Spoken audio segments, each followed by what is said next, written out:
The Tabernacle Township Committee Workshop meeting for March 11th, 2019. Please stand for flag salute. All right. I pledge allegiance to the flag of the United States of America and to the republic for which it stands, one nation, under God, indivisible, with liberty and justice for all. I notice this meeting is called pursuant to the Open Public Meetings Law. This meeting of March the 11th was sent to the Central Record, Burlington County Times, and the Courier Post, posted on the bulletin board in Town Hall, and has remained continuously posted as required notices under statute. In addition, a copy of this notice meeting has been available to the public and is on file in the office of the municipal clerk. Roll call: Ms. Brown. Here. Mr. Lee. Here. Mr. Moore. Here. Mr. Yates. Here. Mayor Barton. Present. Thank you. Thank you, Sean. Okay. Stephen and Joe, you guys weren't here for our first workshop meeting. What we did is everybody was asked to bring agenda items that they want to discuss in 2019. You should have copies of those. Is there anything you want to add to that agenda for this year? I think I did our meeting last time. More stuff will come up as the year goes on. Good start. I gave some 2 weeks ago. Okay. So for tonight, if the committee's in agreement, I do have a question though. What's the wish list was put together the first workshop meeting, but what's the process in terms of selecting which items get on an agenda? Who decides that? okay, your question. And as you already recognize, things are going to evolve as the year goes on. And the thought was that at the workshop meeting, we would discuss at the workshop what agenda items we wanted to move forward and what priority. Tonight I was going to offer that the most pressing item to discuss is the budget, and then also see a round table between everyone at this table. What would you like to discuss tonight? And then we'll come to a consensus, given the time that we have allotted. The goal is to try to keep these meetings at 2 hours. So with that, Peter, is there anything that you would like to add to the agenda other than the budget?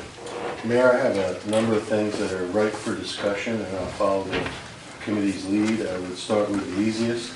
The committee would have received from the clerk a proposed ordinance amending the traffic ordinance and revising the prohibition as it concerns gross vehicle weights.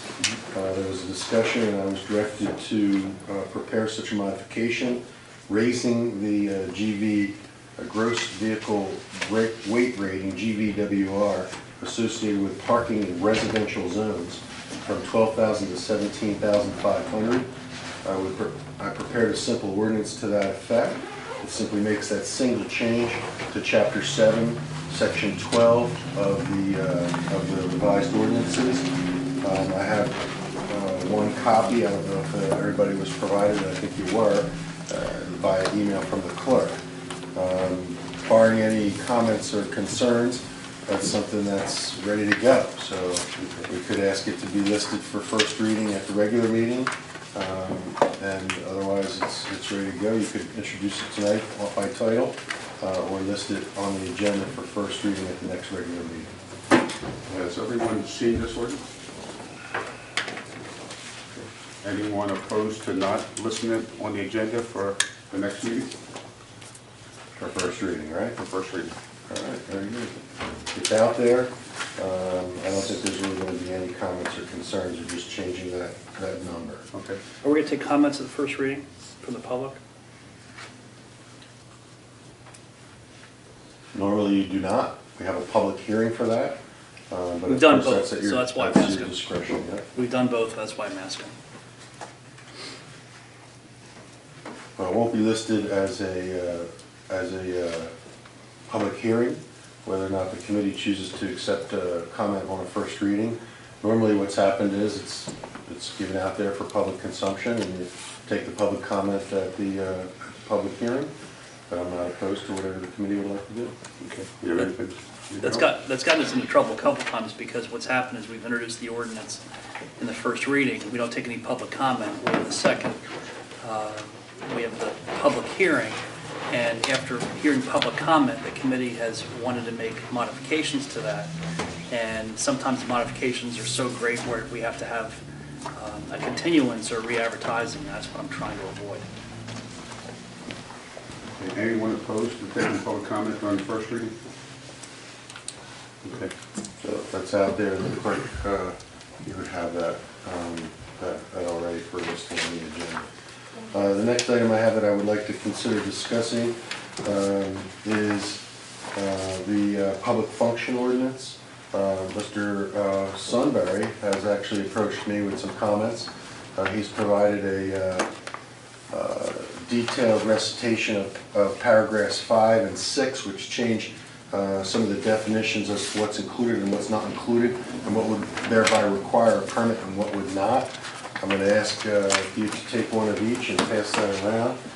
The group would then all have a copy of that. I know that Bob is prepared to discuss that at the pleasure of the committee, but he did prepare a specialized application, given that it would fall under his purview of responsibility, and he helped me to define and exclude what is applicable to the ordinance and what is not.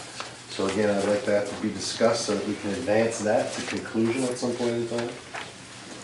The other item that I have is the modification of the fee schedule. You recall at the last meeting, Mr. Boyd indicated that he would like to modify the fee schedule. Also distributed previously, and I think provided to the committee via email, was a modification to the housing fee schedule and Appendix A to the Chapter 9 Building and Housing. There's been a couple of comments by Mr. Boyd with respect to that draft ordinance. All this does was follow his recommendation that the schedule reference a state schedule, which has been done, and that which has been distributed. He's also asked me to make a few modifications to the existing draft. On page 1, he'd like paragraph 1F to read zoning application fee as opposed to a zoning permit fee, make it an application fee and make sure that that is clear. He'd also like me to change paragraph J to indicate a second and subsequent re-inspections is the fee in order to elucidate his intentions in that regard. He also indicates that he wants to move all the fixtures from $15 to $20 on page 3.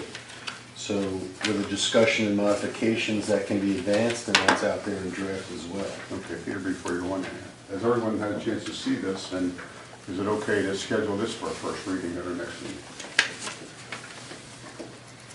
I'm okay with it. I just have a question. I wasn't part of the initial discussion about this, but do we want to raise the fees because they're not as much as other townships? Is that what it really comes down to? What Mr. Boyd had indicated was that the township is even behind the state schedule for such fees. The state sponsors a suggestion fees based on what their analysis as to the actual cost of those inspections are. And he suggested that we have fallen behind pace with the costs attributed to various inspections as included in the state schedule. He asked that we simply reference that state schedule, which is being sponsored by the state, a recommendation from his department at DCA, and thereby by reference, as the state modified its schedule up and down, it would be modified in accordance therewith by reference in our ordinance. And he asked for some other particular changes relative to fees that are not covered by that state schedule. Does it give us a competitive advantage by having lower fees? Joe, can you answer that? Or not? Not really. Okay. Okay. In Tom's presentation, he also compared us to the surrounding communities. Right here. He said we were behind many of the surrounding communities. I think specifically referenced Vermont on several occasions, but the thrust of his comments were, hey, there's a state schedule now that's updated regularly. We can just include it by reference, and as that changes, ours changes. And that was the thrust of his intents. That's why I asked the question about trying to keep up with doing this because it's a good idea. So I think that's ripe for first reading along with the traffic statute violation as we previously discussed. Okay, everyone okay? schedule that for first reading? Very good. I have copies of everything that was, of that fee ordinance too, as well as my email transmitting same. So I ask you to go ahead and circulate that, everybody will have a hard copy. The last issue that I want to discuss at some point in time is a February 21st letter from Pat McAndrew concerning Haas Sand and Gravel, Lot 3, Block 1401. He is writing the chairman of the Pinelands Commission with respect to their continuing vetting of the possibility of covering a pit located on that block and lot with a solar array. That triggers a couple of issues. One is performance standards in our local ordinance. The other is the condition of that pit relative to their restoration responsibilities. Mr. McAndrew is advancing on behalf of the Haases their assertion that the township has tacitly agreed to zoning modifications to enable that solar array at this former sand pit, right? Sand pit, Doug, that's what it is, right? Yeah, the Land Development Board heard that. The Land Development Board passed a resolution as the interpreter of the township zoning ordinance, Resolution 2016-10, interpreting the zoning ordinance, and indicated that according to their reading, that the renewable energy facility would include a solar array, and found it to be a permitted use, as I understand it. Isn't that correct? Permitted you to, under the state standards. With the state performance standards to apply. Now, this is the pit on Tucker and Road? On, oh yeah. Or Fork on Metro? Fork Network. And so my only issue in bringing it up is I'm being copied on these items. He's copying me on his submission, or the township on his submission to the Pinelands Commission, and I'm just advising the committee that that in fact is ongoing, that they are promoting that and seeking the necessary modifications to the CMP to allow them to pursue such a use, and I just didn't want it to go by without a mention to the committee. Pinelands wants us to modify our ordinance to meet their requirements. They're saying the state doesn't have the right to say yes. Well, the Pinelands has ultimate jurisdiction over the master plan, which would include those performance standards.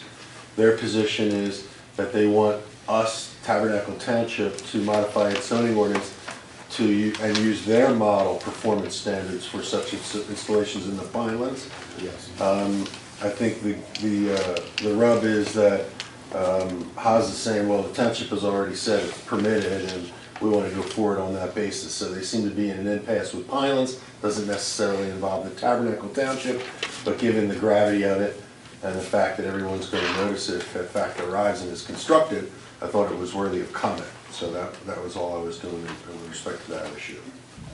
They have provided us a sample of the ordinance. Yeah, more than once over a long period of time. Yeah. But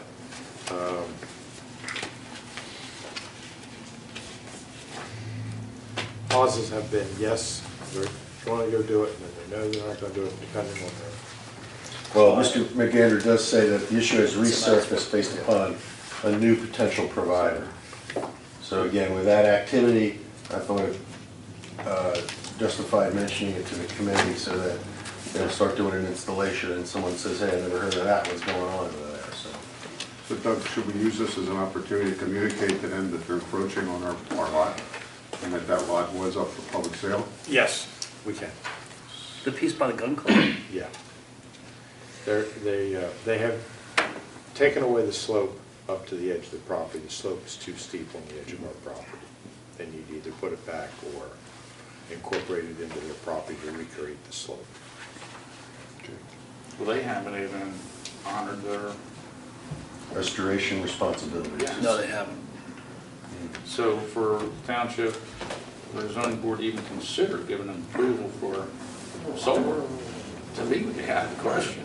I mean, you know, you haven't yet honored any of your commitments to all three pits. They have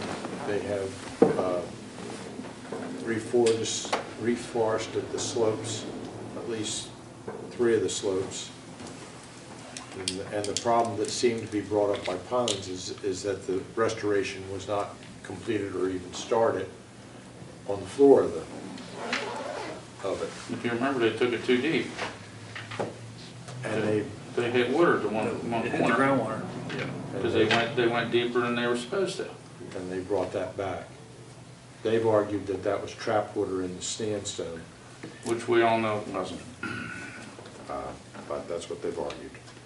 Mr. McAndrew indicates to the Pinelands that they would like to resolve that issue with the Pinelands because they don't see the merit in installing ground cover and planting the bottom and then removing it to install solar. That's what he's saying in his letter. That's so too bad. They should have done it from day one.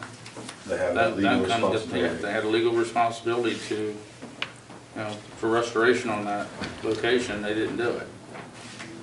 And actually, I said the same thing to them in a meeting here, maybe, I think you were here. I know you were with me. 2 years. Couple of years. At least that, yeah, I sat with them at this very table, and it was Pat and Mrs. Haas and Doug, and I think Dan was here. You were there for part of it, Yeah, that's right, you came in later. And then Pat, and I specifically said that, what you just, you said it perfectly, and I said the exact same thing. And it was right around the time where they thought they had lined up Orleans to buy the piece on Metaflex Tabernacle Road. They were just awaiting contracts to be signed or some kind of a general statement. But I said the exact same thing about the restoration of that pit at that time. And I said, it's gonna be hard for us to work with them if they haven't lived up to that end of the bargain. And that's where they went to Pinelands to try to find a loophole to push Pinelands a little bit to try to get their approvals for the change. Well, right now, they're not asking for any action by the committee. They believe that the LDB has handled that for their purposes. The Pinelands Commission may ultimately tell them we're not going to do it unless Tabernacle modifies their ordinance, and then they'll be back in our court. They won't do it until we modify the ordinance, Pete, that's the point. Is that what Pinelands has already Absolutely. determined? They've already determined that. Right. They're acting like if they go away for 2 years, it changes, but it It hasn't. doesn't. All right, well, then we're right back And that's to why, where- and Pinelands went so far, numerous times, you just referred to it, to send us the They ordinance. sent us it took a sample little while to ordinance. send us the ordinance, but they sent us the ordinance. They did, they sent us a model ordinance, right? Model ordinance to adopt if we wanted to go forward with that. And you've already indicated that you have no interest in doing that. I remember that was a subject of a past meeting, and they couldn't muster a vote. So it wasn't something that the committee was interested in doing, so I don't think anything has changed. But again, I wanted to make the committee aware that there is a February 21st letter out there from Mr. McAndrew where he's revisiting the issue with the Pinelands. So with that, that gives me a first reading on the housing fee and other building and construction fees. Next meeting, reading on the traffic ordinance and the special events ordinance on the shelf until I'm directed to go forward. And I know that Bob is available to facilitate a discussion on that when you're ready. Other than that, I have executive session, and that's it. So it sounds like the Haas issue's going 360, right? Because they're going back to the Pinelands. Yeah. Pinelands is probably going to tell them the same thing. That we need to have the ordinance. And then we're going to have to decide, do we We'll have to do the decide, ordinance or what do we're we going to do? have to hold the feet to the, if we want that closed up, and you want that, you're either going to go after them in court to do what they're required to do, or you're going to work out a plan that gets it done with the solar and how that'll work. And it's not the first 360 either, Joe. No. That's the problem. It's, So Doug, could you send them, if you haven't already, another letter informing they're encroaching on their property? And Yes. that those properties were for sale, and that they may go up for sale again this year? Because we did say last year Yeah. that we may revisit that again, Yes.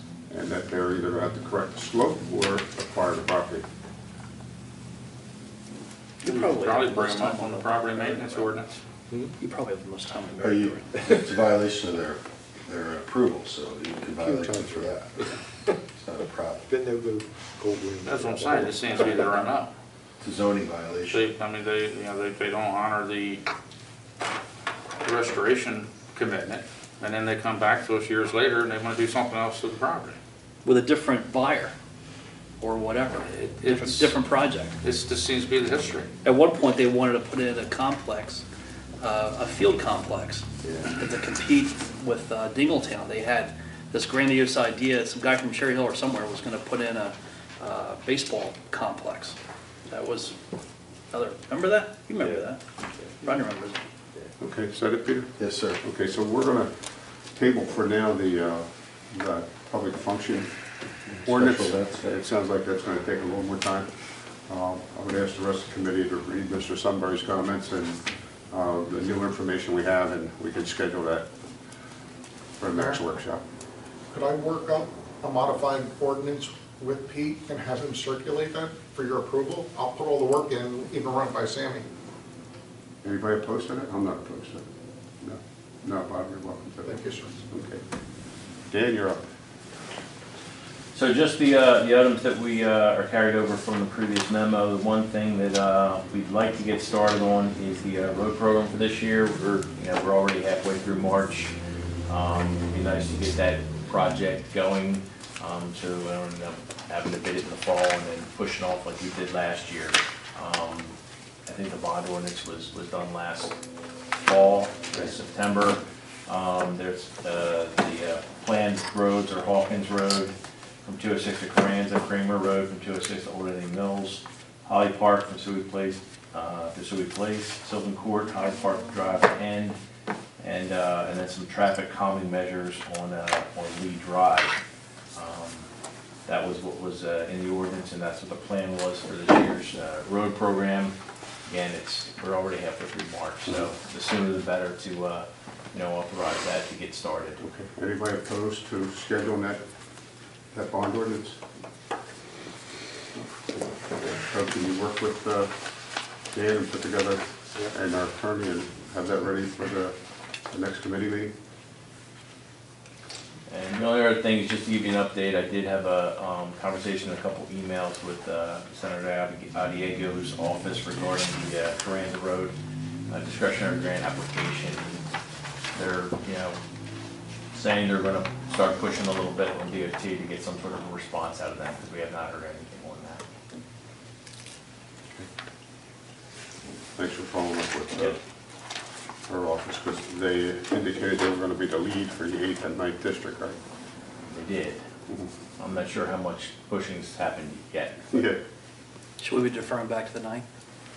Well, what we've done is I've given them all the information again, the recap. I've given them copies of the application again, so that they will, hopefully reach out to DOT and. Do you want to send the same thing to Senator Connors? Yeah, I'll send it to him as well. Yeah, Steve and I spoke to them a couple of weeks ago, and they reminded me that they delegated their authority to the 8th district. They Yeah, would but that's support it. worthless. I mean, Yeah. at this point. Well, I'll reach out to them and give them copies of everything again and ask them if they could Take the lead. push some things along. Okay, staying with our professionals, and then we'll come back to the committee. We're going to have you go last because we do want to talk about the budget, and that will take a long conversation. Mr. Kramer? Making it short. Don't feel sweaty. Okay, couple items. One, the gazebo project. You should have gotten that material in your packet.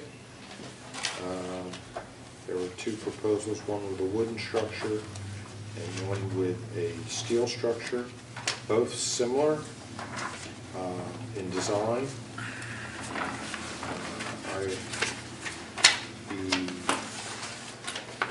The wooden structure was $25,368.95, and the steel structure was $22,575.45. Now, these are both without them installing them. The installation is roughly about the same as what the project is, so you'd be in the $47,000 to $50,000 to have them come in and do it, plus the concrete. Is the way they designed that. The steel structure, Public Works could assemble. We would still have to go out and get a local contractor to do the concrete work for the footings and set the bolts, and then we could assemble. The wooden structure, I do not have a staff as strong carpenters as they are working with the steel. So I prefer the steel structure since that's all pre-cut. The wooden structure, some of it's pre-cut, some of it isn't. Some of the roofing is we would have to cut and do that and assemble. So that would be my preference. Okay. Now, before we go further with that, Dan, did you get a chance to look at either of these? No, okay. I mean, they're pretty standard, you can see those, and we certainly help out with the foundation for the design for the permit for either one. Okay. So, and they're both under state contract, so.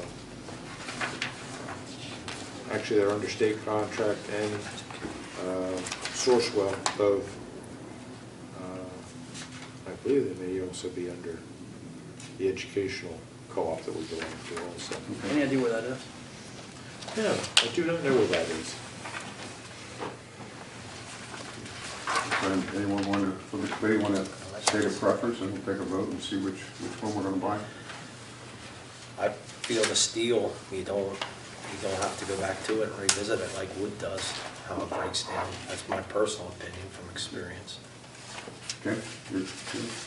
I've actually took the opportunity to look up some steel fixtures, structures, because it was part of the conversation we had had before. It was a little hard to tell from black and white photos, and they kind of look just as nice and comparable as the wooden ones, so I'm not opposed to the steel. Joe, you have a preference? Well, from what I just briefly reviewed, it's all powder coated, so as Sammy said, it's from a maintenance standpoint, you have no maintenance whatsoever to it. It should hold up for at least 20 years before you have to do anything. See? I agree with Joe, I think that's good. Okay. I didn't want any parts of the steel one before, but Okay. there's a few floating around that don't look so bad. So Doug, do you need a resolution for the next meeting to buy it, or are you good with everything we have? I would probably like to have a motion. Okay. Within the bid threshold, though, you buy it on state State contract. State contracts, I don't have anything, so I really don't, I could just do the purchase order to do that, but if you want to wait till, and give me the official case. Sounds like you got a majority here. But don't you want a motion to then have public comment on it? Is that what that's the thought process? I want official backing of the committee. I don't blame you. Good luck when them agreeing on anything. But what I'm getting at is that how do we, I mean, all five of us want to do this. Yeah. Okay, we've said that verbally, but how does the public comment on it is my Since point. this is the workshop, if we can put that on the agenda. Okay, to we'll put it on approve the it, agenda. We'll make it an item. That's the on next easiest and meeting. simplest way to do it. I'm just So trying now- to cover all bases, that's I all. appreciate it. For construction purposes, Doug, you would actually have to draw up a contract, right, for fabrication. They will provide, yeah. Okay, because, I mean, with powder coating and steel, just to let you know, you're not supposed to use any grinding wheels, period. Everything has to be cut shears, because when you use a grinding wheel, what you're doing is you're exposing the steel, now it will rust, Yeah, okay? Same thing with the bolts, if they cut a bolt, it's gotta be, gotta be galvanized or something sprayed on top of it, yeah. Yeah, and we're getting, they'll provide the cutouts and the routing for us to run wires in it to put outlets on it. So that was part of to have two outlets out in the, so. And they can, I'm just saying, if we want to get the life expectancy out of it, because their warranty will run out before it starts to Yes. fall apart. yeah, Okay, so you'll have everything prepared for the next meeting, right? yes, Okay. I'll get everything prepared. Anything else, Doug? I have a couple more things. Tom has requested that if we could move forward with approving the part-time person to help him with the smoke inspection, or the fire inspections. Okay. The sooner the better, because they've got to do all the life safety and they've got to do all the non-life safety. So Has he conducted interviews, reviews? Now, he just wanted to know, okay to start to do that. He didn't want to wait till June to start it. So Okay. that Okay. would- if Anybody you're okay with opposed that. to our construction code officials doing interviews for a part-time fire inspection person? And we'll put that on the, we'll put it on the agenda for your approval if you're okay with that. Okay. And I'd like the ability to serve one of my employees a rice notice for movement from labor to utility 2 position.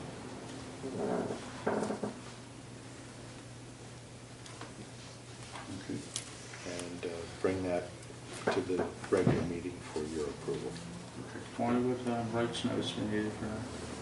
Just to be sure, if we're talking personnel specifically about someone, I need to serve them with a rice notice. Okay. Okay. Anybody opposed to that?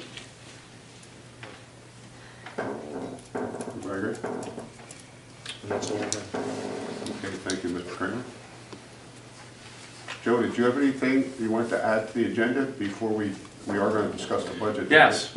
Can we change these meetings to 7:30, not 7 o'clock? 7:30? I've emphasized many years ago when you guys wanted to move these meetings that 7 o'clock is virtually killing me to try and make because of the type of work I'm in. It's not so bad for me now, but in another month and a half, I'll have a hard time getting here too. I don't know how you're gonna do it during blueberry season. It's all right with me if that's the consensus of the committee. really I'm flexible. Really? I fly. I just sit my ivory tower. Much better. Okay, 7:30, okay, so it's unanimous. Do we have to advertise that for Sean? Yes. Yes, Okay. So all future meetings will be 7:30, not 7. starting the next one, correct? Starting with the next committee meeting. Okay. So Sean will have to So we'll have to advertise that. advertise the whole year's worth of meetings, right? Yes. Okay, And a lot of times, Joe, I am 2.5 hours away.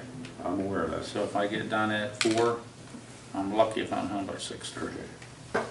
Thank you, Mr. Yates. Anything else you wanted to talk about today? Okay, Mr. Wick?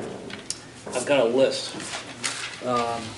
Where do we stand with the part-time court clerk person that we were interviewing?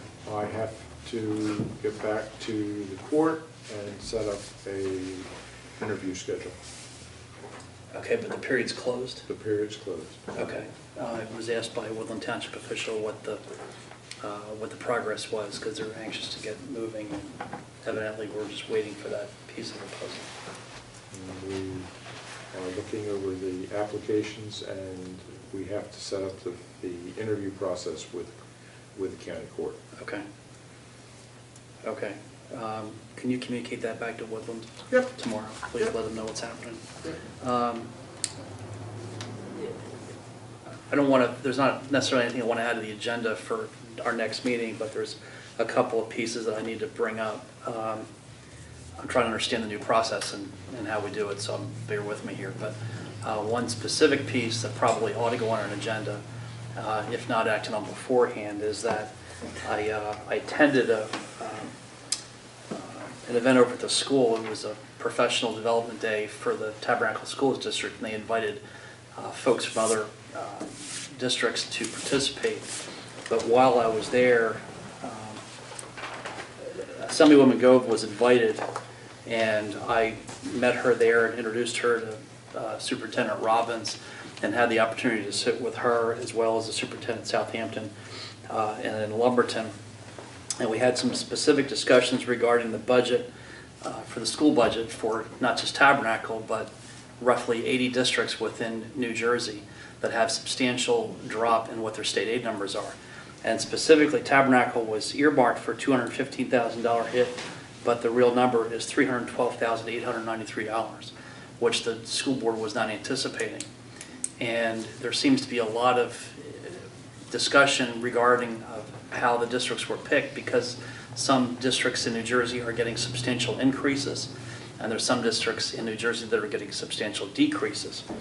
I also had the opportunity to be able to meet with Anthony Rizzo from the Borough Coeducation Association, Marie Belston, who is the NJA president, and Steve Beatty, who is the NJA secretary. They have not weighed in on this very heavily, in terms of the state aid numbers. They're kind of staying on the sidelines. I made it pretty clear. I thought this was a really unique opportunity for them to work with their school districts to try to help funding. Toms River, just to give you an example, is cutting 80 teachers in the next budget cycle, so they're being hit pretty hard. But the moral of the story is that Glenn specifically asked me if he could meet with our committee or meet with 2 members of the committee to talk about the issues they're going to have with the budget. He was hoping to come tonight. His wife was sick today, so he wasn't able to come. But he'd either like to be on the agenda or have a separate meeting. I think he'd probably prefer to have a separate meeting between now and our next regular meeting. There's a sense of urgency with this. So if there's, I guess we've disbanded the subcommittees, although I think they're disbanded at the end of 2019, I'm not really sure. But anyway, the moral of the story is that he would like to speak with 2 members of the committee or be on the agenda to talk about the budget specifically, because this is clearly going to be has to be a push with a collective effort between not just us, but the school board and the administration and parents. There's a coalition called Save Our Students, which has been orchestrated by the superintendent from Southampton, if I'm correct. I could be wrong, but I think it's a Southampton superintendent. But in any event, it's a very strong effort. They have a meeting scheduled Wednesday with the New Jersey School Boards Association and also some superintendents to talk about the issue. So, however the committee wants to handle it, Mr. Robbins is requesting either an individual meeting relatively soon or else to be on our next agenda. The goal there is for him to obtain the support of the committee to lobby or otherwise support their efforts to address that on the state level, is that right? Yes. Because the committee doesn't have that same function.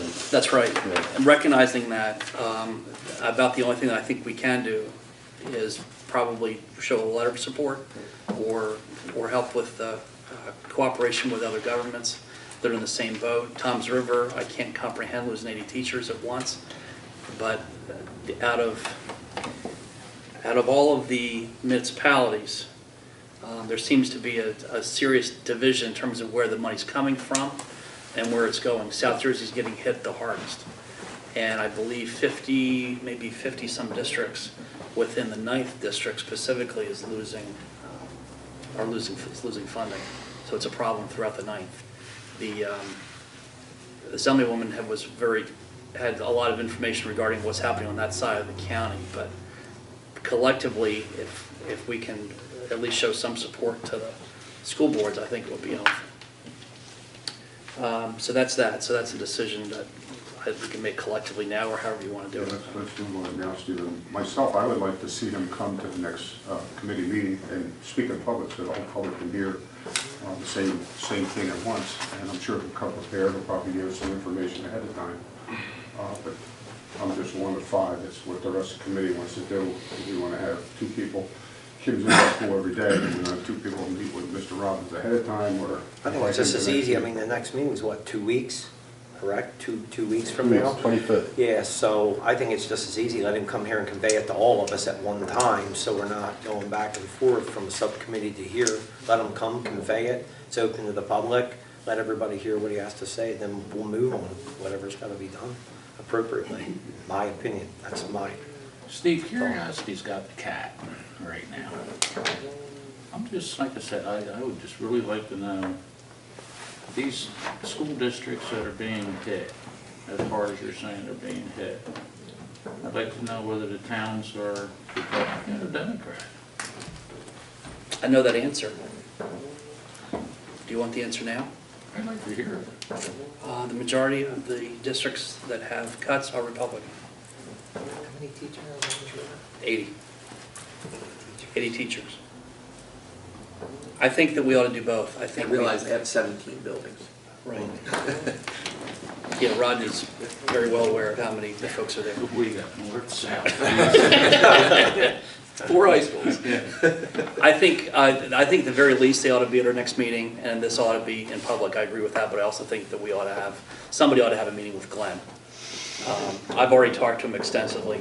I know the ins and outs about the details of the issues. There's not a whole lot more I can personally learn, but I think if you met with him, I think that would probably go. being at me? Sure. Kim and I will meet with Mr. Robbins beforehand, and we'll wait until the next committee meeting. We'll put him up front on the agenda, so he doesn't have to be here all night long. Okay. Kim, you can talk to him tomorrow. If he's at school today, his wife is pretty sick. Just walk in Spread the, that. past the conference room. You don't have the button, do you? Okay, that's the school part.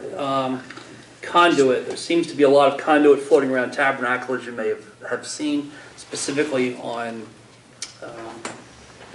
South Park Road, not South Park Road, what's the name of the road? Powell Place Road. There's some on New Road. And, well, I'll tell you, you gotta listen to my report.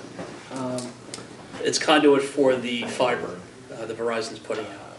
And on Friday this past week, Verizon had a deadline to get the BPU their plans for Tabernacle, which has a specific outline of where the stuff is supposed to go. They already know where it's going to go. But the other thing I'll mention is that the BPU told us, as I said this 2 weeks ago, the BPU told us, told Verizon that you had to build out the entire census tract, which is all of Tabernacle. So they've got a lot of work to do. But you will continue to see conduit being put out and being hung on the telephone poles over the next several weeks. My guess is that I'll be able to hear something, I will hear something probably from BPU within the next week or so. If I don't hear anything by the end of this week, I'm going to reach out to them on Monday, a What week are from they doing today. in the towns that have, or the, not the towns, but the developments to have underground? I'm sorry? What are they doing for the developments to have underground? That's something they're going to have to They're working on it. lay out, They have yeah. a lot of permits in, a lot of road opening permits for it. We've been going through them like crazy. So they've got whole areas, whole neighborhoods where they've submitted for road opening permits and they're moving forward. So you've already started getting them? Yeah, I have all the maps, but there's probably 20 some odd, permits that and they're doing like street at a time or, section at a time. Yeah, because I mean, if people's driveways said they're gonna have a tunnel underneath. Yeah, they're gonna tunnel the holes. They're gonna Right. put new boxes and then tunnel. Right. They have some feeder boxes up right now. There's a lot of feeder boxes that are up now. Oh, this is for fires? Yeah, and it's kind of crazy how they inflate it out, but as they've indicated to me, it's going to make sense once they get all the infrastructure up. Then it's going to make sense. It's going to run off the feeder box in the individual locations. So But you're following this, right? Yep. I'm glad to hear they've got permits. Yeah, they're moving. That's good. That's awesome. So that's that. On Thursday, I've been invited to the Assembly Ag Committee on Thursday afternoon to testify at a meeting, and I'll just read this to you. The Assembly Ag and Natural Resource Committee and Assembly Environment and Solid Waste Committee will hear from invited guests on restoring the health of the New Jersey Pinelands and surrounding areas to ensure public safety and maximum ecological benefit through measures to prevent wildfires. Most of us, we all know regarding what happened with the fires out in California, in Paradise, and that could clearly happen here. You know that as well as anybody. And so we've been able to put together, I've been able to put together opportunity for this topic to be heard at the Assembly Ag Committee. There is not a law yet, but this is an opportunity for a handful of folks have been invited by the Assembly Committee to hear about what would happen and how this type of fire that we had in California could happen in New Jersey, which is a pretty big deal. So that's on Thursday. I also understand there was a Pinelands Commission meeting on Friday where they heard testimony regarding the Bass River Tower.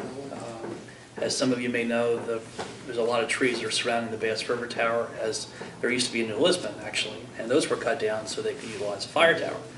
But there's a lot of folks, in fact, the Pinelands Commission a year ago, maybe a year and a half ago, had already said, go ahead and cut the trees so the Forest Fire Service can see what's happening outside and be able to utilize the towers. A lot of people got mad, and it stopped. There are actually plantations that were planted to be harvested, is what happened. Right. And they outgrew the fire tower. We Right. have the same problem in the Lebanon fire tower right now. The same thing, they're non-native species. So that testimony happened on Friday to the Pinelands Commission. A lot of folks in Bass River don't want to see the trees cut. There's a lot of folks that want to see the trees cut, and I know you want to see the trees cut. So that was on Friday. if I learn anything more about that, I will pass that back to the committee. And that's all I have. Okay, Mr. Moore, do you have any Yeah, just, agenda items? you yeah, wanna just a discuss? couple of things to get going.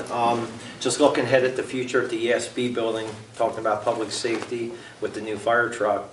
What's the chances of how we can go about it to let Doug get the airlines that's there hooked up so we can just kind of get that done, you know, orchestrated, so as we move further with that, you know, we have it all set, ready to go.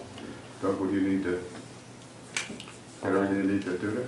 Yeah, we'll go see what we have to do, we'll see what it is, and either we'll contract with somebody to do it, or we'll see whether we can do it. Put that on your to-do list. Everybody okay with that?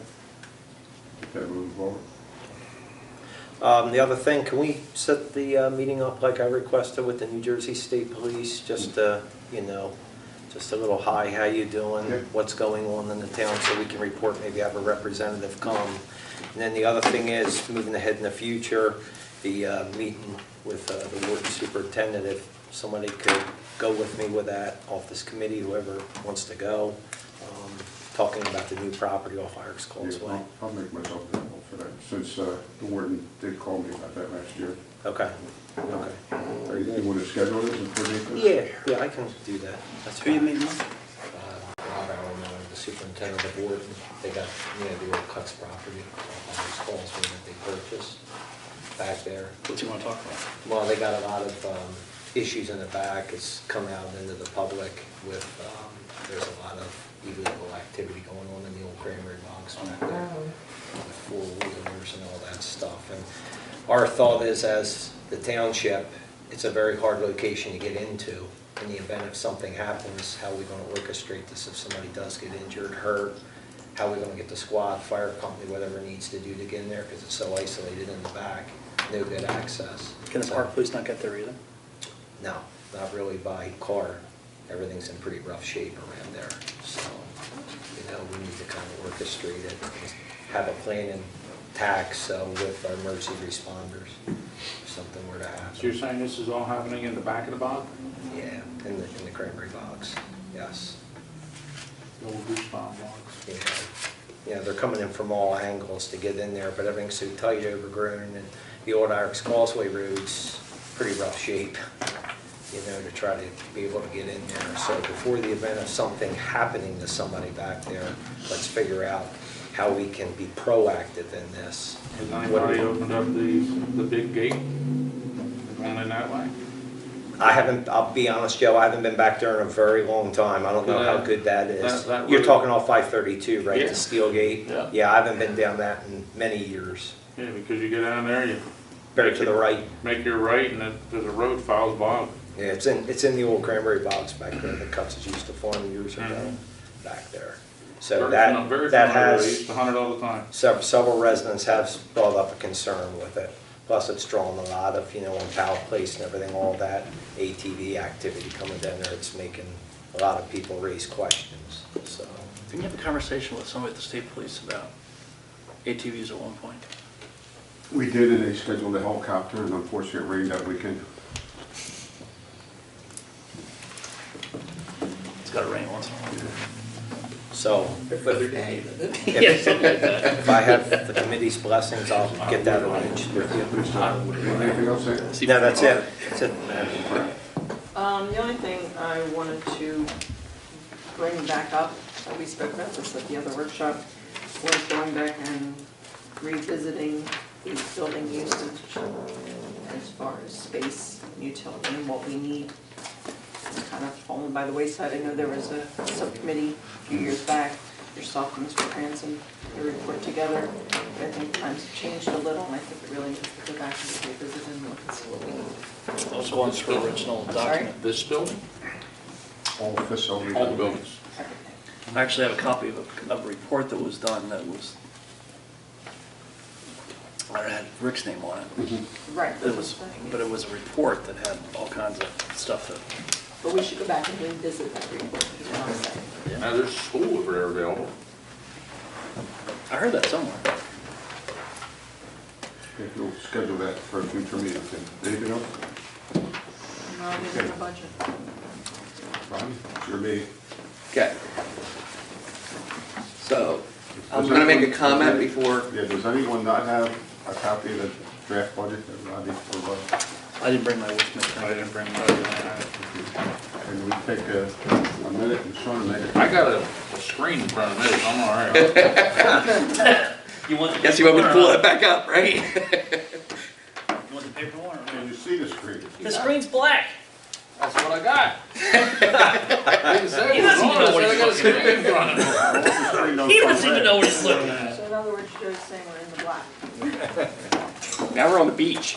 Not according to what Steven's saying about the schools. Which beach? I have no idea. If something that pops up, I'm So, Rodney, how about if we go line by line, okay? It's gonna take us hours. Well, we'll skim through them as quick as possible and just see Well, if we get a consensus of going- anybody has a concern on some of the numbers on those lines. Okay. Can I make one comment Sure. before we start talking about that, and it's regarding the construction fee ordinance. And this is just my opinion that's gonna come out here.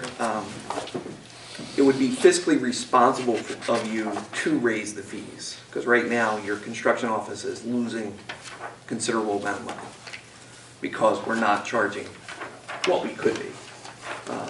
Costs are roughly 150 grand. Last year, we brought in 85 grand. It's supposed Round to be numbers. even by state statute, isn't it? You're not supposed to make money at it, but Just to yes, cover your costs. supposed to cover your cost. So that's just putting it in your head, you know, Mr. Lee had made the comment about should we be raising it just because others are. I don't think you want to take that into account, but I think you want to take into, you know, are you at least putting an effort into to cover your costs for the services You're that losing you're money, you're legally justified in raising your fees. Right. So, that being that. Okay. So, yes, last month I gave out multiple items, including a memo, which were the revenue highlights of what was going on. So we'll start with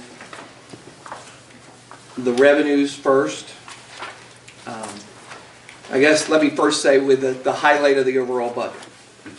This budget was put in, you know, I constructed this budget based on the fact with a tax increase based on the memo that I had given most of you back in December. Mr. Moore was not on the committee at that point in time, but where I pointed out what your debt service increase was for the next 10 years, which equates out to a 3.8 cent tax increase, or on fixed costs, basically. They're things that we can't control, you know, because they've already been approved. And that debt does not include, those payments don't include the ordinance, the 2018 ordinance that was put into place as well. So that's going to have to be raised as well in the future as we start to spend those dollars. So, being that's the case, the revenues, I put it together using roughly the same amount of surplus as it was in the prior year. You anticipated to balance the budget. The only other significant revenues that are here, I raised fees and permits, which I'm actually going to break out for the final budget to fees and permits and other licenses. We had budgeted for $35,518. We're going to go to $60,000. We have an item in here this year on the second page, which is the reserve for the repayments of debt. If you remember, we did, basically I went through and I reviewed the grants and the capital ordinances, and we had DOT projects that were paid for through capital, and bonds were done, so we canceled them. Basically, it freed up $196,000 that we can use to offset the budget, basically pay down the debt that was issued for those projects where we didn't charge the grant appropriately. So that's the one item on the revenue side that is significantly different than prior years. And that's a one-time thing. It's not something I would anticipate having for the 2020 budget, because there would be nowhere for that to come from. So it's just a reappropriation, a refunding for that purpose. So that's, in a nutshell, the revenues, like I said, and it's, right now it's built with a 3.8 cent tax increase. Not saying that's what it has to be, but that's, you know, like I said, it's based on that memo that I said your debt is going up that amount. You're gonna have that same amount of debt for the next 10 years. So it's a fixed, in my mind, it's a fixed cost that you have going. Just might as well round it off and say 200. Basically. That's what we have to figure every year, roughly. Yeah. Yeah, but that's, once you get, and like I said, it's, you determine what you want to, you know, what we can get by with, but that's something, your debt is going up, you know, it's going to be, that's actually in the other section, your debt is going to be at least,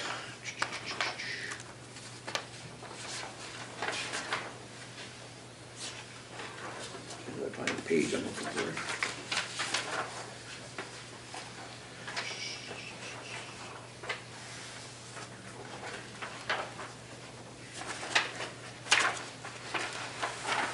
My computer screen in there, so it's gonna find it there. Your debt is a little bit over, for 2019 is going to be $979,000 is debt payments. So roughly $1 million a year is just going to pay the debt.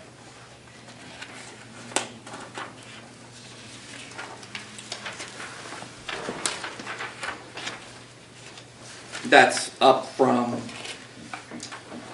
yeah, like you said, Joe, about a 200 increase, because you had, in 18, we budgeted 650, 20, you know, 696. Well, the problem is it's not that you didn't budget enough.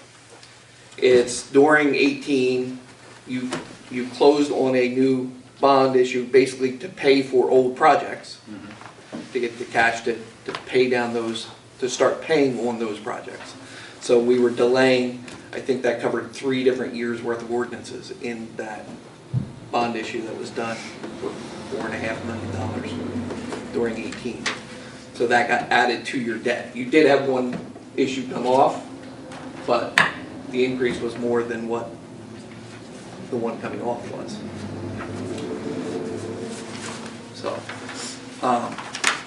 like I said, revenues are pretty basic. You know, we can use more surplus if you desire. Right now, we're not in a deficit and surplus position. It's just, we're, you know, I would say I wouldn't recommend going below a 2-cent tax increase because of this future debt that we're going to have to pay.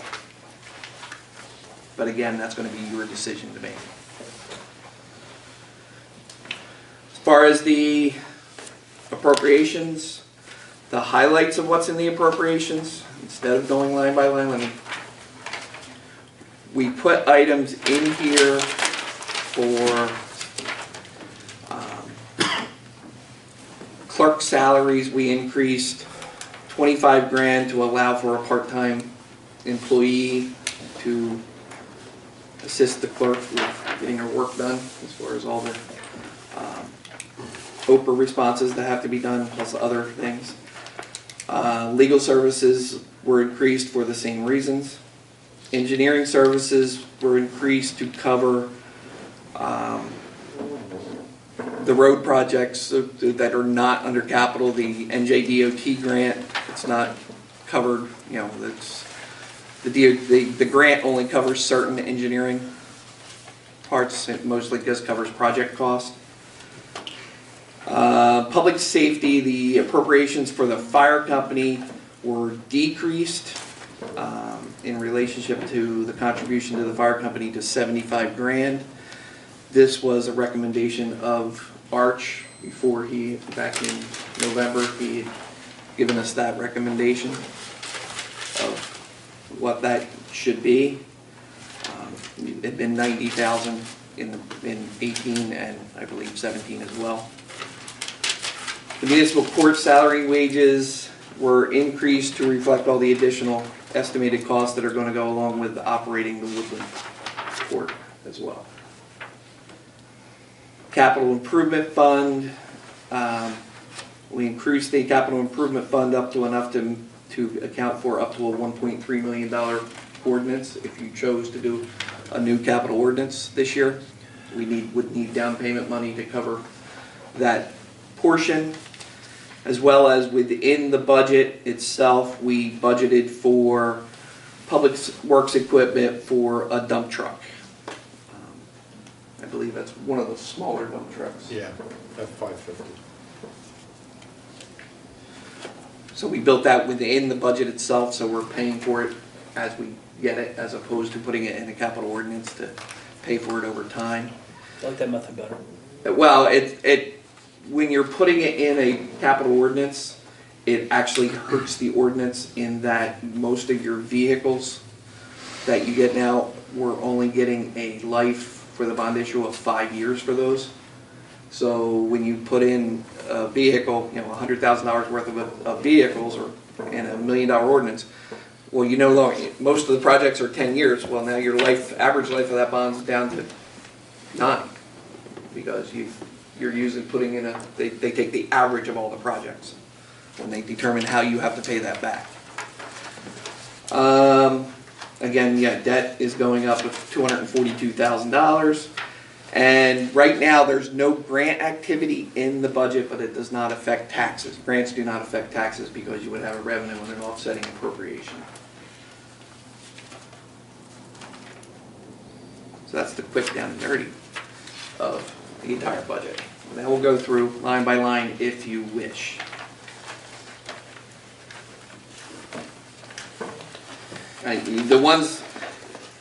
The items I just said in the highlights were basically the only areas that have major changes. Okay.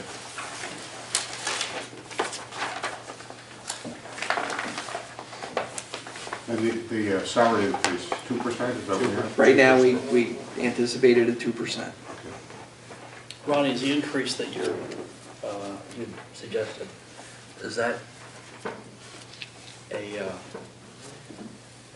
a conservative number? Yes. Okay. Would you be more comfortable with a higher number? Or just as long as we have a commitment to pay off the debt? For this year, I would be fine with what I just mentioned to be the increase, only because we do have that one item of revenue that I said is a one-time fix, right, to pay down debt. But it's also looking at it for the future. What we have to pay off. The debt payment's not changing. If anything, it's got to go up because we are doing other capital projects, and you need to continue to do capital projects to keep the town running, basically. We gotta be Maintained. careful- We gotta be careful not to cripple the taxpayer too. That's true. Because as you're saying, it sounds like the school's gonna be raising their, they're probably gonna hit us with about 4 or 5% increase. Yeah, and not even mention Lenape.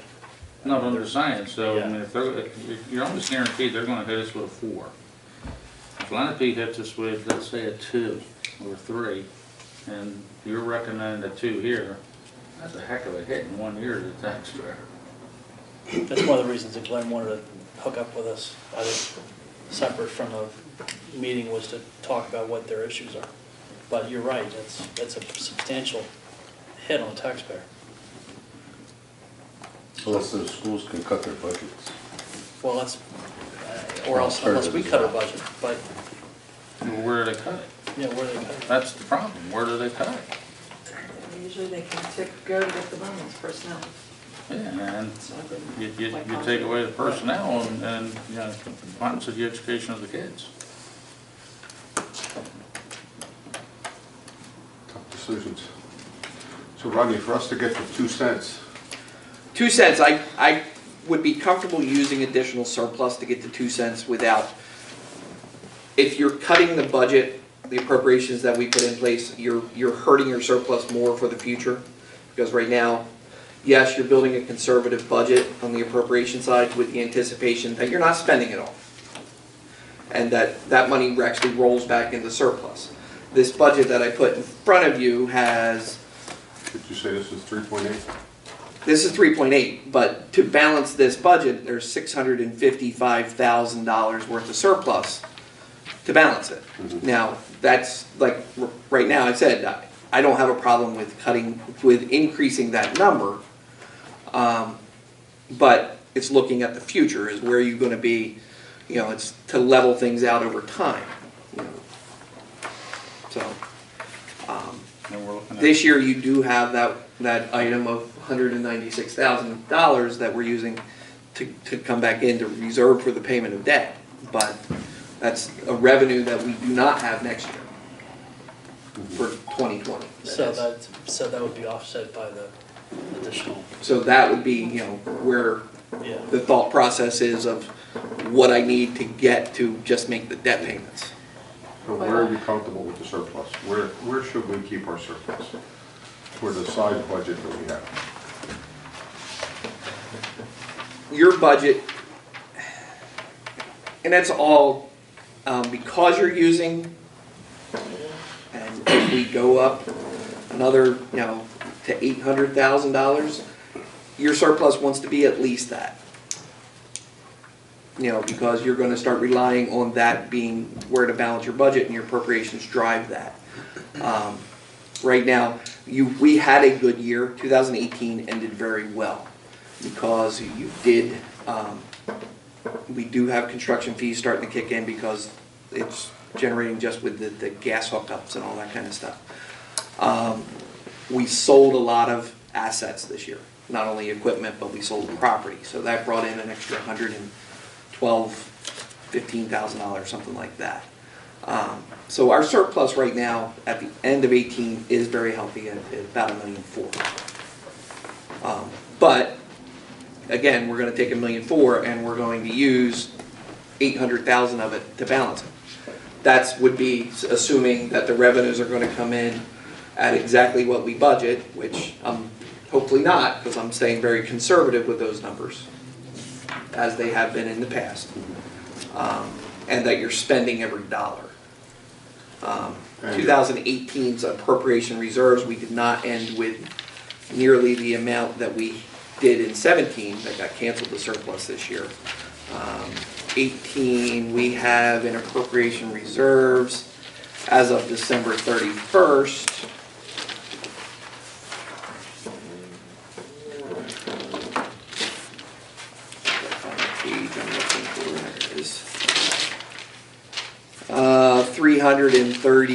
$333,000 roughly.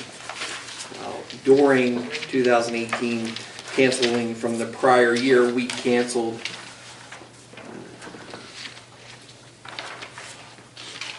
$499,000. So right there, that's an operation. The difference between those two numbers is the surplus that we're not going to have. The concern I have is, I know we're anticipating the state aid to remain the same. It is. I've seen the certification. Okay. Certification. So you've seen the certification? Certification. Okay. As long as you've seen the Supposedly certification. came out Friday, but I didn't see it till today. I printed it, and There was a number. it's actually right here. I know there was a number, and the certification that came through on the school's end was $100,000. For the municipalities, it's So that's staying the same. why I- I hesitant and question I was that. very hesitant when I gave this out last month, not knowing that, but that I printed this afternoon. Did you see what the schools was? The initial So number was? with what that was Completely different. just talking about is basically the state aid that we got in 18 was $630,161. The proposed calendar year 19 is the same dollar. So they kept it flat. So we're not getting a hit there, luckily.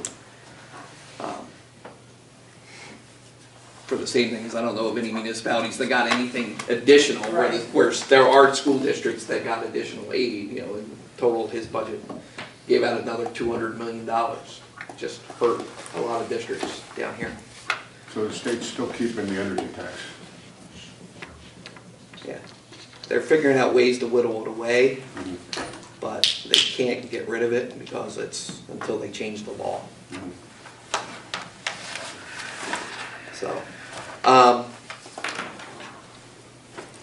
But like I said, you tell me what you want to increase, and maybe you want to meet with the school first before you give a decision to whether you want to go on the taxpayers. But my recommendation would still be it doesn't have to be the 3.8, but somewhere around 2 would be realistic of what I think professionally we should do.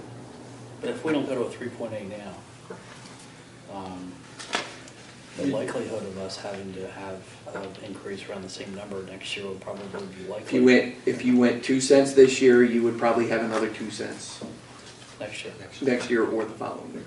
It's not like, I'm not going to say that what we come to this year, I'm going to be comfortable in saying you don't need to get up to that 3.8 cents. You're gonna be using more of the surplus next year, and Right. an additional 200,000. The only good thing that could come in is you will, based on what is going on in the town, you have a development going in that, yes, they've already started issuing permits that we're not going to realize any benefit from if we do raise it, but there are other homes that will be constructed in the new development that they haven't got permits for, that you could start to get, plus the ratables that are coming in with it.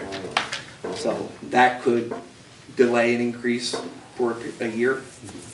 But eventually you're gonna have to, unless we have other ratables come in, commercial ratables or something, it's something that, it's a residential community that you really, and like you said, you gotta maintain your roads, you gotta repave them, and, I don't know, the engineer can answer this better, but I think the more and more salt that gets used, the lower, with bonding capacities now, repaving a road is only worth, the useful life is 10 years. Used to be 15. Yep.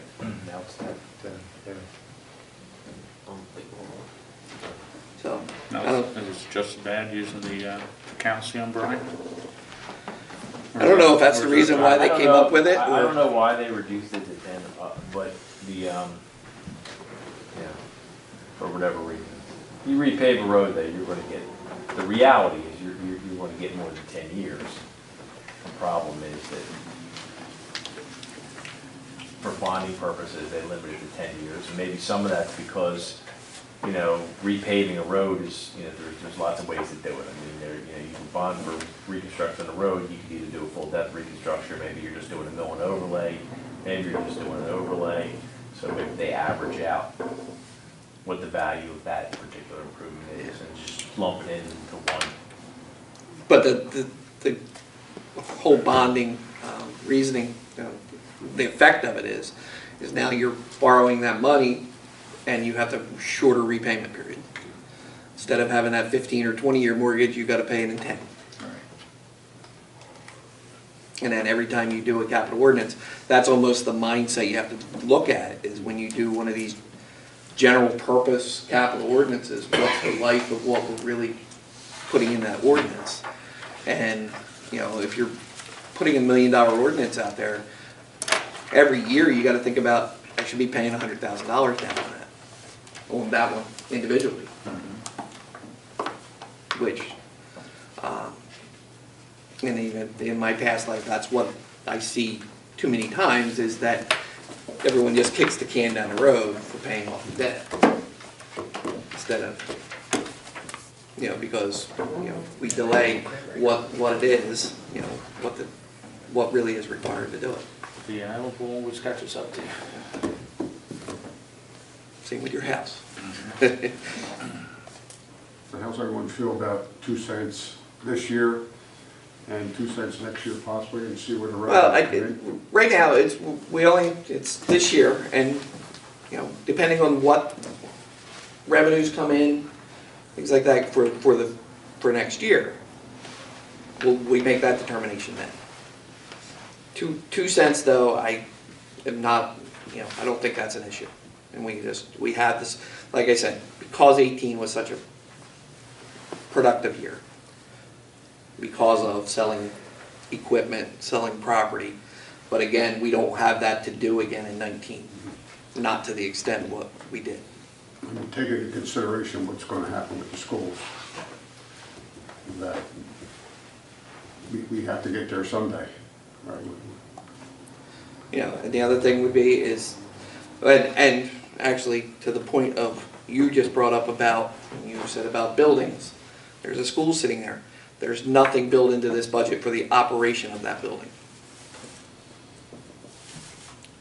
Or lease or whatever type of agreement may be in place. So If we go that route. if you went that route, you know, the building, you need power, you need heat, you need whatever. Right now, this budget's built on just maintaining the properties you're currently in.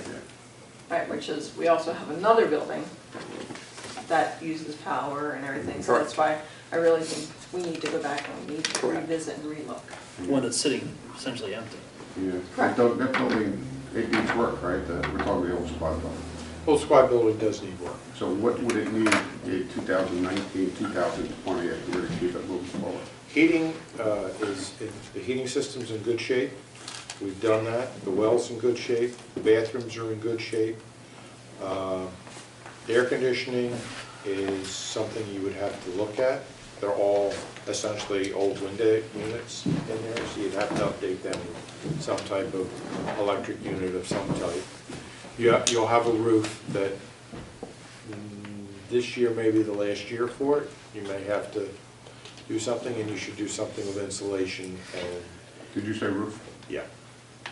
And what kind of heating system then is that? It's a boiler with radiators and forced air off the radiators from the ceiling and radiators around the perimeter. So you would have to put a whole AC unit in there and tie it to the I would area? look at the electric units that are available now. The wall mount, you mean? Wall mounted. The compressors outside? Yeah. Put the compressor outside and something like that. They seem to be fairly efficient, seem to be relatively cheap to run. I have one in one of my rental units that surprisingly is far cheaper than my tenant originally anticipated, so. As long as you keep that little tube that goes down the wall, please.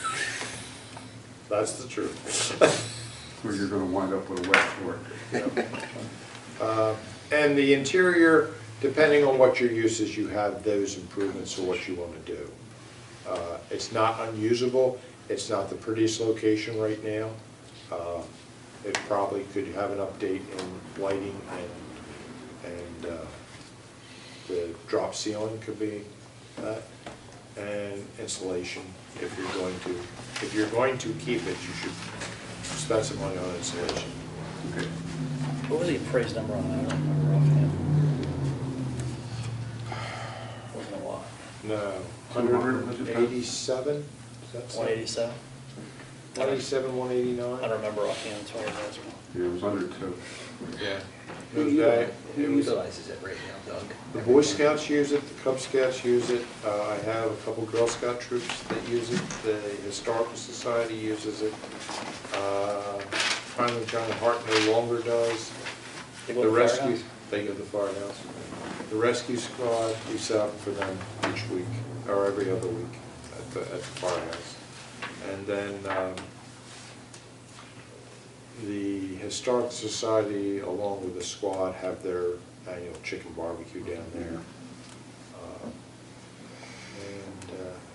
And storage, CERT has some storage in there right now. And the mass casualty trailer is stationed in there right now. So that's what we have. The Boy Scouts use it more than any other organization. So we have enough other facilities in town that we could push those groups into. Does this committee want to, we have an appraisal of the building. Do we want to market the building and see if what it would sell for? There's interest in it? I'd say get rid of it. I feel we have enough facilities, I think, to push these groups to.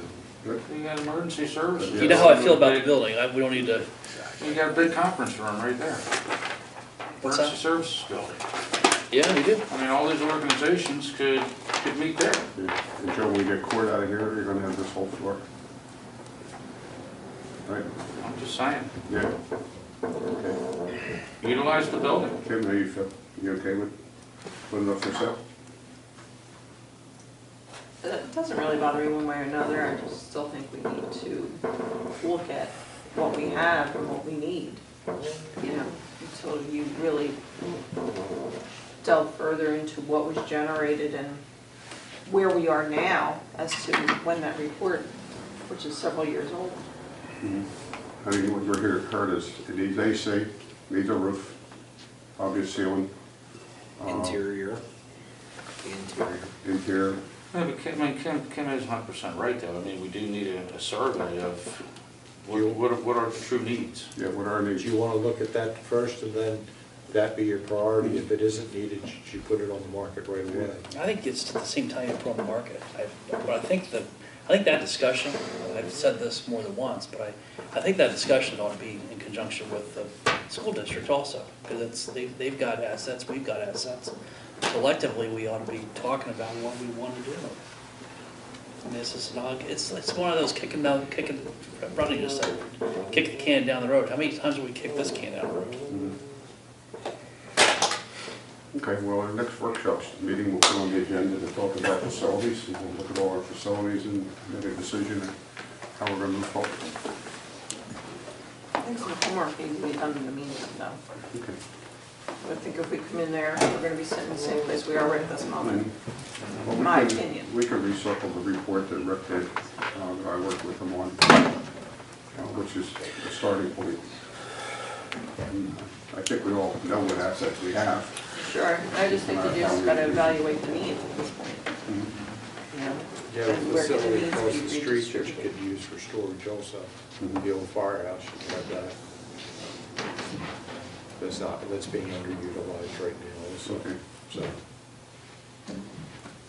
I think the responsible way is to look at every publicly owned structure in the municipality.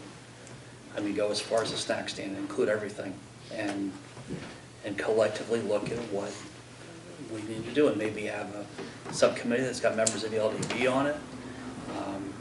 I just think there ought to be a proactive, methodical approach with stakeholders, not just us, but stakeholders across the street that are also a taxing entity. I know what you were thinking with the snack stand. That cannot be used as a meeting house. No, I recognize that, but it's still a township asset. Right. I'm not suggesting we redo the second floor and put heat in, but my point is that we've got township assets that the taxpayers own. I think it's our responsibility as elected officials, in conjunction with our colleagues that are elected on the school board and with the land development board, to sit here and say, okay, what are our needs as a town, not just Tabernacle Township's piece of the pie. What's all of our needs? We talked about doing that at one point. I stood in front of the school board and gave a presentation, thought that was an important thing to do. And we talked, because they've got assets, they don't just have Sequoia, they've got school number, well, I'll call it school number 2, but the elementary school, the middle school, they've got the sewage treatment plant, they've got the bus yard, they've got enrollment, they have enrollment numbers to contend with, they have space issues there. We've got space issues here. It's just, I think it's time for us to collectively as a community come together and say, okay, this is what we need to be doing with our facilities. Okay, the next workshop, we'll talk about our needs, our space needs. We'll circulate that report and see where it goes from there. Getting back to the budget, to move this along, Ronnie, what's your schedule? How would you like to see us proceed, timeline? At this point, I can have a document ready for you to introduce at next meeting. Okay.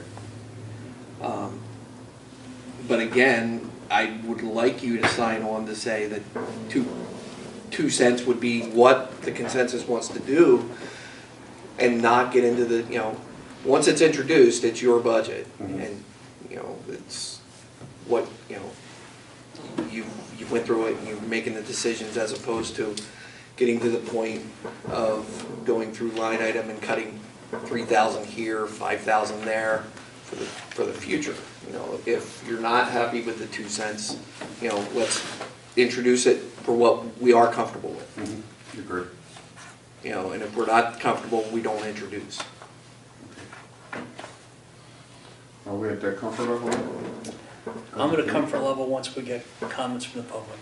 Okay. I don't think I want to make a commitment to a 2 cents or a 3.8 until we have public discussion about the budget. They've had the same worksheet. Well, then, Right. instead of introducing then at next week's or 2 weeks from now, the meeting, you just want to have a budget discussion on that agenda, and then we'll introduce at the next following meeting? That would be April. That would be the You could workshop. introduce, you can advertise the workshop that you would be introducing a budget. Or you can have a special meeting to introduce the budget. You can create a special meeting to introduce the budget in between that. You're not limited to the schedule we are. Well, the limit would be is that from introduction to adoption is 28 days. Okay, is the committee in favor of So having a budget discussion in public at our next meeting? So we're not going to adopt until the May meeting.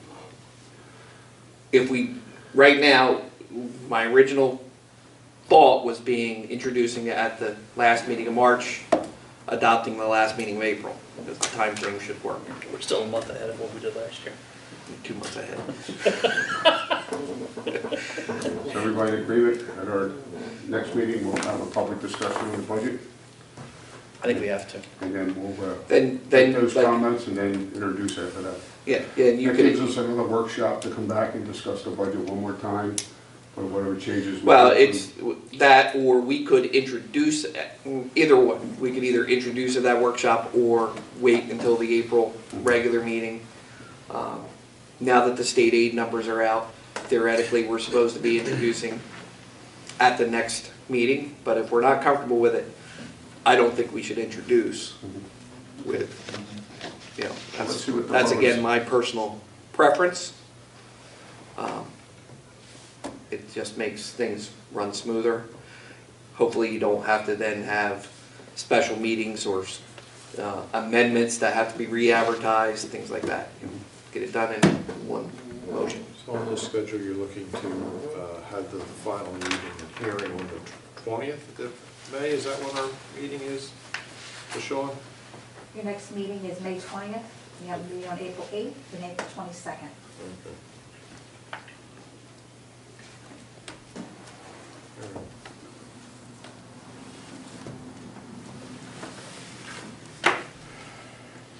You could technically introduce after the public discussion if you felt comfortable with it at that meeting, right? You don't have to advertise that you're going to introduce. You have to advertise the public hearing. Yes, you would have a resolution to introduce. So you can list it as public discussion, potential introduction. Yeah. Correct. That's right. If you were done your Stephen discussion. is right, we do have to give the public an opportunity to see the budget. Well, then you're obligated to hold the public hearing on that budget before you adopt as well. Well, yeah, At the that next doesn't, meeting. it doesn't discount that. Yeah, it doesn't discount that, it's just it's another opportunity for that. But the budget's been out there since The last workshop. I mean, at least this way, we already know what we're looking at. We've seen the budget. It's not like we're getting it. And like I said, the only major changes Presenting that it. would be is any grants that we know about need to get added into the budget. But again, that's a revenue and appropriation, does not affect Correct. tax levy. So I'll put together the documents for 2-cent tax increase with the possibility that we may introduce 2 weeks from now. Okay. Anything else on the budget? Thanks, Rodney.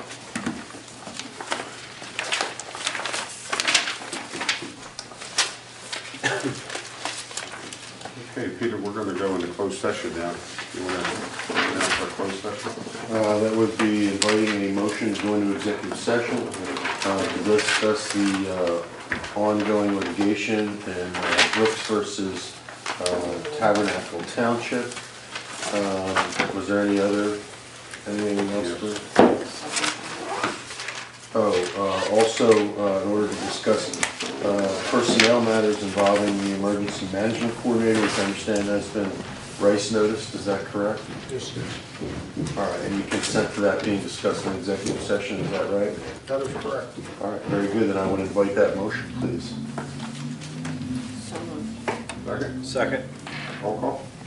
Thank you, Ms. Brown. Yes. Mr. Lee. Yes. Mr. Moore. Yes. Yeah, I'll stay. Mr. Bates. Mayor Barr. Yes. Okay. I thought you said yes, Mark. No, I was answering him, sorry. I didn't say a word, and Rodney answered for Mayor, you don't need me? Please say yes. So, You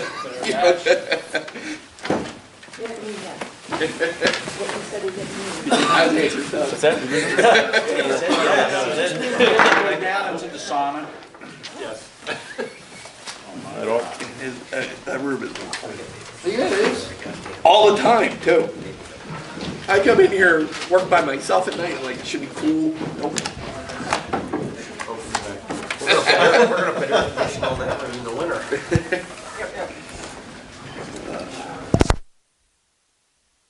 Session, public comments. Anyone from the public like to make, Mr. Brooks? Thank you, Mr. Mayor. Excuse me 1 second. A question regarding the budget. Mr. Haynes, this is probably for you. 1 penny increase equals how much in revenue, more or less? 1 penny equals $66,572. Okay. My other comment, it's hard to hear back here, and it's because the configuration is such that some people are not facing the audience. And then, of course, there's the variation of some people are louder speakers than others. Mr. Kramer is one of the softer speakers, and he's so situated, I guess, so he faces you, Mr. Mayor. And then the nature of the conversation is that if someone's answering or responding, that becomes something like a two-way conversation. For instance, if Ms. Brown is responding to something that Mr. Moore says, they're right next to each other, so they're looking at each other and they're talking in conversational tone for them there, but it doesn't reach out here. And I gather that there's no amplification of the voice. So There's no sound system in here, right, Michelle? right. So that's an issue that I'd like to be addressed. Sean, you can hear okay, right? Yeah, I'm good. Okay. Regarding the old squad building and the refurbishment of that, I'm curious to know how much money has been spent on that since it was acquired. And allied with that, I know when it was acquired, it was supposedly had a value of over $400,000, and now the appraisal. It was a little over 3. A little over 3. Okay, so it's gone from a little over 3 to a little under 2. How is it we put in that much money and it's gone down in value? And when I ask how much have we put into it, I'd like to know both hard costs and soft costs, because I know there have been a number of studies that tried to reuse that building, repurpose it, or make it more suitable. And that brings me to the other comment. There are numerous comments about how we should study what we have, the spaces that we have. And I would say that there has yet to be a good study of what we have and what we need. And I realize that your intentions are good to try and make the most of what we have and match our needs to it. But sometimes you get what you pay for. And with all due respect to former Committeeman Franzen, I don't think we should be revisiting his report, because his report really didn't analyze those issues that need to be understood in order to figure out what kind of space we have, what kind of needs we have, and what kind of space we'll need in the future.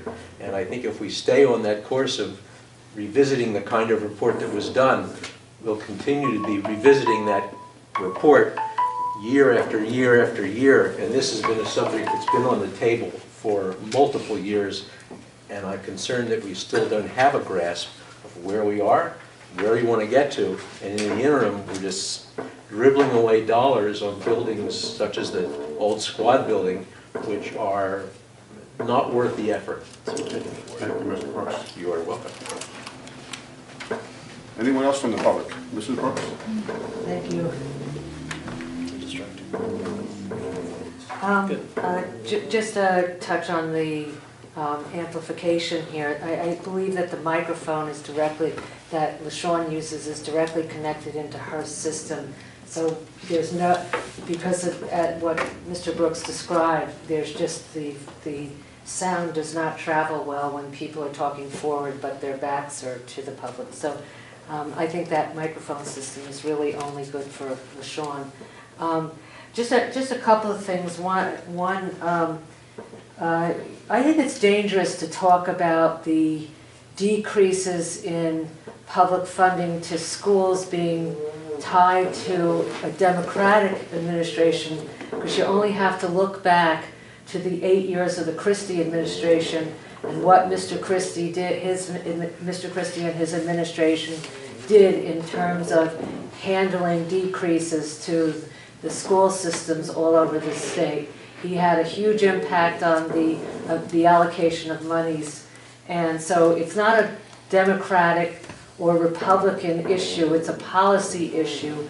And I just think you go into dangerous waters when you start talking about it being Republican or Democrat. The other thing I'd like to raise is, why is it that suddenly there's this interest in rice notices when there wasn't a single bit of interest in the rice notice related to the public safety director, Arch Liston? Yes, he submitted a resignation letter, but he also rescinded that letter. And therefore, just as it was discussed earlier by Administrator Kramer regarding being safe and wanting to be certain that the circumstance was properly handled and the importance of the rice notice, that should have applied to Mr. Liston, but it didn't. The third comment I'd just like to make, are you getting conference calling equipment? Because the last time that Mrs. Brown was absent from the meeting for probably very legitimate reasons, Kim. There are still problems hearing you, okay?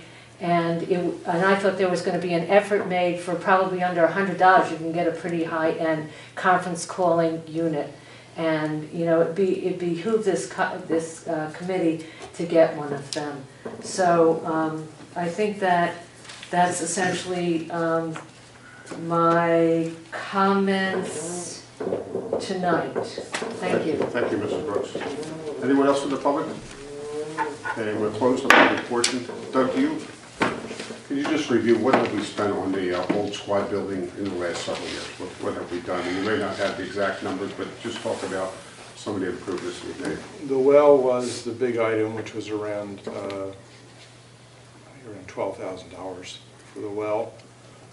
The bathrooms were all done under the Community Development Block Grant for accessibility. The heater was in the $7,000 range off the top of my head, but I'd have to go back to look at that. And that's really been the extent, other than some time and some effort on when we had a plumbing pipe burst a few winters ago. We had some cleanup work to do in there. But that's been, other than routine utility maintenance, that's been the only items that we've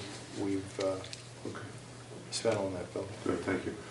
If it's okay with the committee, what I was going to suggest for the next meeting is set this room up similar to the Land Development Board, which is a workshop. I kind of like being able to see everybody when we talk at a workshop rather than when we're up on the dais and we got to kind of look down and talk back and forth. Would everybody in favor of trying that? We did that once, but then there's a reason that you have something there, and I forget what it is. It's something about the microphone. That's what it is. The location for the microphone is back here and not in the front. That's what the issue was, because I want to do the same thing. We can use more microphones like they do for the land development board, and just point them outward, so make the people that are speaking in public come all the way up to the mic, which we hadn't done before. Can we have a mic out in the audience about where they stand now? We would have it out on the table somewhere.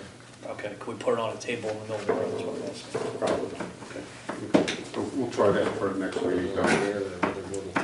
I like this for workshop, I think this is good. Yeah, True, right there. I think so. I think this is So great. you want to set it up that way, Doug, in the For future? the public meeting or for the? No, not the public meeting, for our next workshop. Workshop? Yeah. Okay. I mean, if you want to do the public meetings that way, I'm okay with that too. It's up to the committee. I think we ought to talk about other venues for Yeah, our we do meetings have a lot to also. talk about. Mr. Mayor, I have one thing to add before you Yes. go.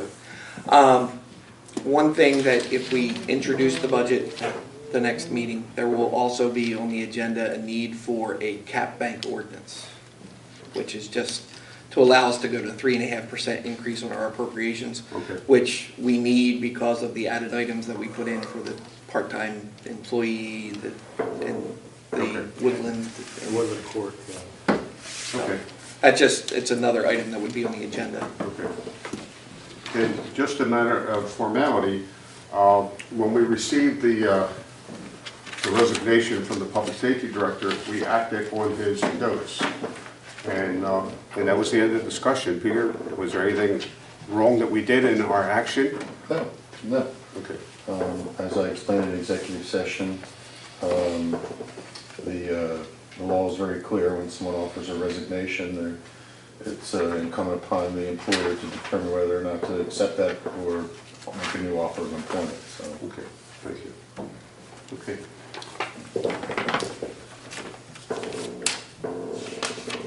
Okay, motion to approve the bills. Second. Roll call? Ms. Brown? Yes. Mr. Lee? I'm going to abstain. Mr. Moore? Yes. Mr. Yates? Yes. Mayor Barton? Yes. Motion to adjourn. No, can I make a motion to amend the 2019 resolution entitled Sunshine Notice to designate meeting time to be now 7:30 PM? Yes. Is there a second to that motion? Second. Roll call? Thank you. Ms. Brown? Yes. Mr. Lee? Yes. Mr. Moore? Yes. Mr. Yates? Yes. Mayor Barton? Yes. Thank you. Anything else? Mayor Bart, I just want to clarify a public comment regarding school funding. I was asked a question of Mr. Yates, a factual question, and I gave a factual answer based on information I received during my discussions with the Assemblyman and also with NJAA. I agree, the facts are the facts. Was not an opinion either way. Yeah, I mean, you don't have to say which party, it's just these are the towns that were affected. Okay, motion to adjourn. Yes. All in favor? Aye. Thank you.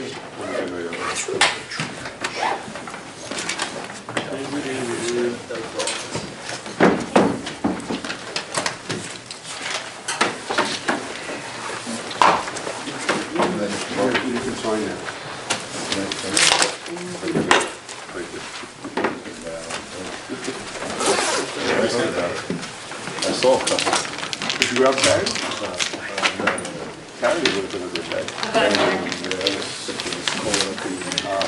I was going to show you up to the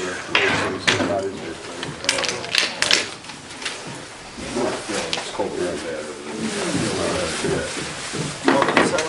Kim's got something, right? We don't have you on there yet, Oh, I'm not. I don't think. He's going to sign tonight. Dave? So I can. Yeah, here, take two, yeah. Somebody stole my pen. I did. Oh, man.